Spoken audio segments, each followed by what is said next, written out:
Kenapa? Karena asesmen ini sebetulnya adalah bagi kita, alat bantu bagi kita untuk mengetahui anak butuh apa. Jadi asesmen itu untuk memastikan bahwa anak itu butuh pelayanan apa, memastikan hak-hak pendidikan yang sebenarnya. Sehingga asesmen dan pembelajaran itu menjadi suatu kesatuan yang utuh. Dengan asesmen yang benar, proses perjalanan anak mencapai tujuan tidak kesasar. Akhirnya mereka sampai pada tujuan. Nah, sehingga yang kita masukkan ke raport itu adalah hasil akhirnya, perjalanan akhirnya. Berapa di perjalanan akhirnya? 75 kah? 100 kah? Itu kan. Itu yang kita masukkan. Nah, angka ini diperoleh dari perbandingan antara kompetensi yang dimiliki anak dibandingkan dengan keseluruhan kompetensi yang dibelajarkan. Sehingga begitu anak dapat 75, deskripsinya langsung mampu menyusun kata menjadi kalimat. Begitu anak 100, deskripsinya langsung membaca teks dengan lancar. Anak 50, deskripsinya menyusun huruf, baru mampu menyusun huruf menjadi kata. Berarti sebetulnya deskripsinya dulu, baru angkanya datang. Kalau selama ini kan angkanya dulu di rata-rata, baru ini. Baru dideskripsikan. Nah sekarang kalau di rata-ratakan angkanya tambah, katakan misalnya ya angka di rata-rata itu tidak akan mengacu ke membaca lancar ini, tidak mengacu pada kalimat ini, tidak mengacu titik kemanapun, tidak. Misalnya contohnya gini Bapak Ibu, ketika ulangan harian pertama di matematika itu lebih banyak geometri, ya, aljabar misalnya. Ulangan pertama, kedua, ketiga. Kemudian ulangan harian keempat, kelima itu lebih banyak geometri. Ulangan harian yang ke-6, ke-7, 8 itu lebih banyak tentang statistik atau aritmatika. Nah, ketika di aritmatika, di aljabar misalnya saya dapat 80. Di geometri saya dapat 40. Kemudian di aritmatika saya dapat 60. Lalu keputusan akhirnya adalah 80 tambah 40 tambah 60 dibagi 3. Nah, ketika itu dibagi 3 di rata-rata, angka yang terakhir yang didapat itu tidak mengacu kemana-mana. Ke aljabar tidak, ke geometri tidak, ke aritmatika tidak. Alhasil deskripsinya ngarang indah. Kan? Nah, sekarang Bapak Ibu, kalau kita prinsip dalam matematik, statistik, kalau rata-rata, mean, rata-rata atau median dan sebagainya, rata-rata hanya bisa dilakukan untuk hal-hal yang sejenis. Nah, sementara ini hal yang berbeda. Ini aljabar, ini geometri, ini. Mestinya dari keseluruhan mata pelajaran itu, mungkin di aljabar itu ada 3 tujuan, di geometri ada 4 tujuan, di aritmatika ada 5 tujuan. Total katakanlah misalnya ada 15 tujuan di antara ketiga itu. Nah, atau katakanlah total 20 tujuan, yang gampangnya saja, 20 tujuan. Nah, saya, Zulfikri, itu menguasai 15 tujuan dari 20 tujuan. Bu Nini juga menguasai 15 tujuan dari 20 tujuan. Secara angka, kami punya angka yang sama, 15 per 20 kali 70 kali 100%, jadi 75. Tapi dari tujuan yang dicapai itu, saya itu lebih dominan ke aljabar. Lalu Bu Nini lebih dominan ke geometri. Sehingga deskripsinya jelas berbeda, menunjukkan bahwa ternyata saya lebih aljabar, dan informasi ini bagi saya akan memudahkan saya untuk memilih jurusan apa di perguruan tinggi nanti. Oh, kalau begitu saya lebih cenderung menjadi akuntan karena saya lebih dominan di aljabar, dan Bu Nini lebih dominan ke geometri. Di geometri berarti lebih ke arsitek, gitu kan, walaupun angka di rapor sama-sama 75. Makanya Bapak Ibu kemarin kita putuskan untuk e-raport, untuk e-raport nasional kita hanya minta satu angka final, satu nilai final akhir. Proses saya salah. Bukan mengolah nilai Bapak Ibu. Mengolah nilai berarti mengolah angka. Yang kita olah itu data itu baru dikuantifikasi. Data anak secara matematik dia mampu ini, secara geometri dia mampu ini, kita olah, lalu kita tarik kesimpulan, lalu anak itu berada di mana, lalu diangkakan. Jadi bukan mengolah nilai, mengolah angka, gitu kan? Bukan mengolah angka, mengolah nilai, tapi mengolah data, gitu kan? Nah, jadi Bapak Ibu, kesalahan aplikasi e-raport di kurikulum 2013 adalah ketika memasukkan semua ulangan harian 1, 2, 3, 4 semuanya dimasukkan ulangan tengah semester dan akhir semester, kemudian di total dapatlah angka terakhir, angka itu dijumlahkan. Di situ kekeliruan fatalnya. Makanya hasil akhir anak itu, hasil di rapor anak itu tidak bisa menggambarkan kemampuan capaian kompetensi anak yang sesungguhnya. Nah, ini yang perlu kita sikapi dengan benar, gitu Bapak Ibu. Apa itu asesmen awal? Apa itu asesmen formatif? Apa itu asesmen sumatif? Dan apa fungsinya? Dan apa hubungannya dengan pembelajaran? Yang jelas semua asesmen itu, asesmen awal, asesmen formatif, asesmen sumatif, itu adalah katalisator untuk memberikan pelayanan kepada anak, karena berdasarkan hasil asesmen itu kita akan mendapatkan informasi layanan apa yang dibutuhkan oleh anak setelah itu. Nah, selama ini Bapak Ibu, apa yang dilakukan oleh kita rata-rata di sekolah itu menotal jumlah nilai ulangan harian, tugas 1, 2, 3 di total, dan angka itu didapatkan dari tes, dan tes itu dikasih ke anak, lalu dari 20 soal dijawab oleh anak 15, maka angkanya sekian. Itu belum asesmen. Itu baru measurement, pengukuran. Nah, hasil pengukuran ini harus ditindaklanjuti dengan memberikan pelayanan kepada anak berdasarkan hasil asesmen itu, hasil pengukuran itu. Dan begitu anak diberikan pelayanan berdasarkan hasil pengukuran, nah disitulah baru asesmen terjadi.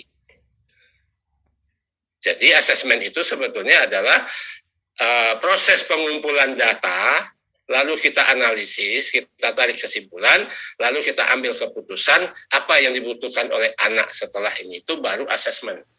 Sehingga hasil asesmen itu, apapun hasilnya, itu akan menyelamatkan anak. Karena di asesmen awal, anak belum, misalnya berikutnya ini Bapak Ibu, misalnya ini siswa dapat melakukan operasi penjumlahan dan pengurangan pada bilangan cacah sampai 20 misalnya.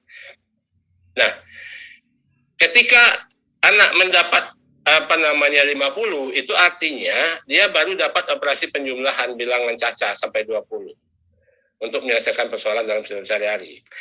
Nah, ketika dia mampu menyelesaikan operasi dari pengurangan pada bilangan cacah sampai 20, berarti penjumlahan sudah dapat, dikuasai, pengurangan sudah dikuasai. Nah, artinya dia sudah hampir mencapai sempurna. Setelah itu tinggal dia mencapai ke sana misalnya gitu ya. Nah, ketika anak dapat 50, berarti dia sudah siap untuk ke pengurangan karena sudah siap. Tapi kalau dia masih 25, belum bisa dia ke pengurangan. Nah, pada saat di asesmen itu ternyata ada anak yang 20, 25, berarti ini penjumlahan belum selesai, tapi ada anak yang 75 pada waktu yang sama, berarti dia sudah menguasai ini. Nah, guru bisa menciptakan suasana pembelajaran dengan melakukan misalnya tutor sebaya bagi anak yang 75, membantu anak ini atau anak 75 ini untuk belajar ini. Sehingga di situ terjadilah pembelajaran berdiferensiasi. Nah, akhirnya semua anak selamat.